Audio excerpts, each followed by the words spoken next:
nationally syndicated radio host, Laura Ingraham. Laura, before I go to this, I want to put up Bret Baier's reporting because there's so much here. Yep.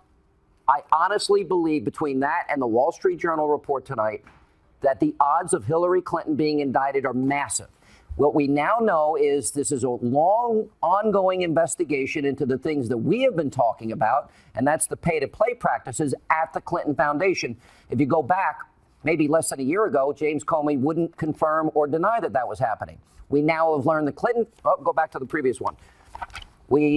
If you guys can go back to the previous page, we now learn the Clinton Foundation probe has now taken a very high priority. In other words, that would go into the Uranium One deal. That would go into the Morocco deal. That would go into the list that was made up of Clinton Foundation donors and friends of Bill that would have first shot at Haiti relief money. We know that agents have interviewed and re-interviewed multiple people in this case about the foundation.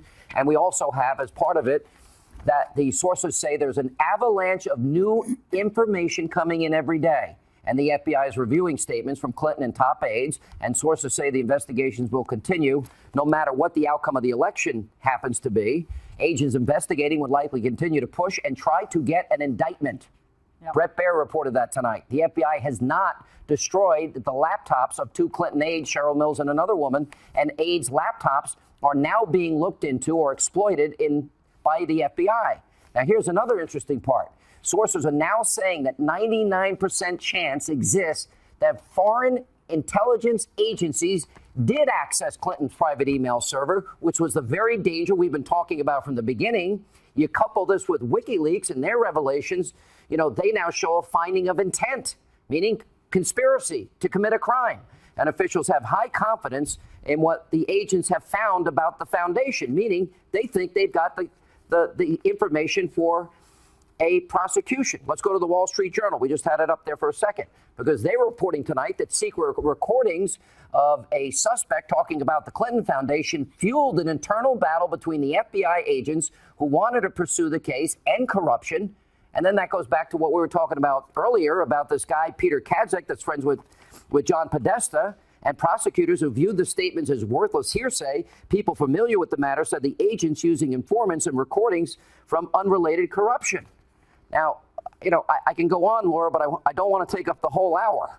Yeah, Sean, I'll tell you this. I was a white-collar criminal defense litigator in my old days as a lawyer. And I'll tell you this. When you have an investigator, a federal investigator, going back to re-interview witnesses, they're only doing so because of new information and new evidence that they've gathered. And that is indeed what's happened here. So whether we're talking about Cheryl Mills or some of the other top officials at the State Department, they gave various interviews to federal investigators, had conditional immunity. It's a limited immunity. And now if through WikiLeaks and other documents that apparently are coming into the FBI and other information that's coming into the FBI, again, we don't know who's cooperating with them now, Sean. I think we have to remember that. There are people who are freaking out right now who are connected to this thinking, oh, my God, I never signed up to do time for the Clintons. I'm going to save myself. When you get into that mode of people saying, I'm going to save myself, that's when it gets really dodgy for the principal players. Let me ask you as a lawyer. We're talking Huma Abedin and Hillary Clinton and other top officials at state. So that's when the legal jeopardy for Hillary is growing by the day, if this is the type of intensity that this investigation is gathering. Okay. Now, there's, as Bret reported, an avalanche of evidence on the Clinton Foundation investigation, and barring, quote, obstruction in some way, agents investigating would likely continue to push for an indictment. Let's move over to another issue that we got revealed today.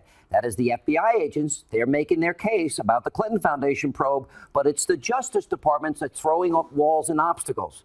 And then you've got this guy, Kadzak, the best friend of John Podesta. And we've got information that the Justice Department, as well as the State Department, were tipping off the Clinton campaign, kind of like CNN giving her the questions ahead of time. They cheated everything, apparently. How important is that now the FBI, or at least agents, are clearly leaking this information because they feel an injustice has been done? Yeah, they don't trust the higher-ups at the Justice Department, which is why they're going to this extreme, Sean, at the FBI. They've been stonewalled, it looks like, from the reporting tonight on Fox News. They've been stonewalled along the way by DOJ, by Loretta Lynch, who you would imagine is probably consulting with someone in the White House. And this thing is being stonewalled. They've decided, look, we've got to save our reputations. This is about the rule of law applying across the board evenly to everyone, no matter who you are, no matter what your last name is. And we're going to do this the right way. And I'm telling you, when you start throwing around possibilities of 5 to 10 years in federal prison for federal conspiracy, perhaps, as Newt said earlier, RICO violations, false statements, perjury under oath, destruction of federal documents, people are going to start believing it's time to save themselves and to cut ties with the Clinton people. And I think Barack Obama is going to be in a tough place here, because if this is what's happening at DOJ, I mean, is this really how he wants to end his presidency? And I can tell you how it's going to end. He's a special prosecutor, but Sean, a special prosecutor.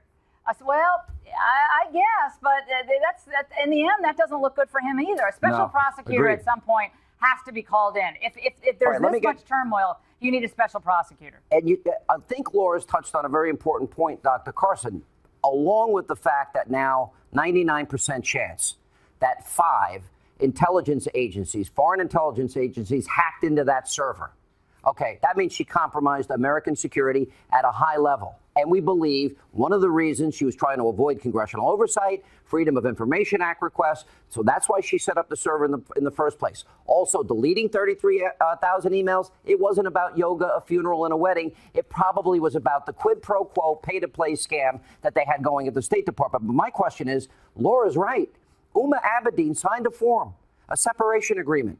And she said and promised that she, barring jail here, that she had turned over all classified materials.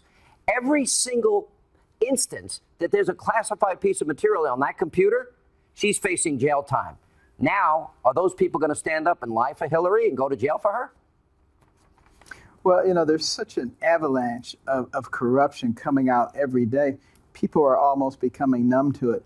But, there is a good thing here. The good thing is that these FBI agents who swear to protect this country and to uphold the law cannot sit down and put their heads down and shut up.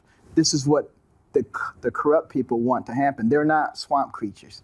And that means that there is hope for us. I've encountered so many people who are just discouraged, and they say the whole thing is just a mess and we're lost. But we're not lost as long as we have people like that. And I do believe that there will be people who are out to save their own skins.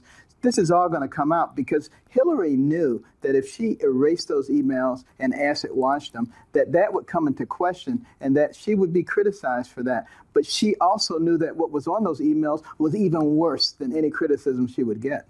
We're only touching the surface. It'll take us the full hour tonight to break down all this new information. My exit question for both of you. In an hour and 46 minutes, we're 5 days away from the election, Laura. What is the impact going to be? 27 million people, 28 million people voted already. What are we going to do? Well, I think people going to the polls on Tuesday, people still voting, they have to be thinking, do we really want to do this for another 4 or 8 years? Is this really the best that we can do? It won't last 4 years. Yeah, but I'm saying, is this really what it is to vote for the first female president of the United States? I mean, if people want to vote for the first female president, that's all they care about, they should vote for Jill Stein. At least she wasn't in public office and trading her position for favors. So the stench of corruption is overwhelming. And what do you think, Dr. Carson? I don't think they want the first female president to be convicted and carted off to jail either. But the American people are wise. And Thomas Jefferson said that we would come to this point where we were about to change into something else, and the people would realize what they were about to lose, and a movement would start, and they would correct the situation. This is the correction. It is going to happen. I predict it right now. Well, I hope the people in New Hampshire, Colorado, New Mexico, Minnesota, Michigan, Pennsylvania, Wisconsin are watching.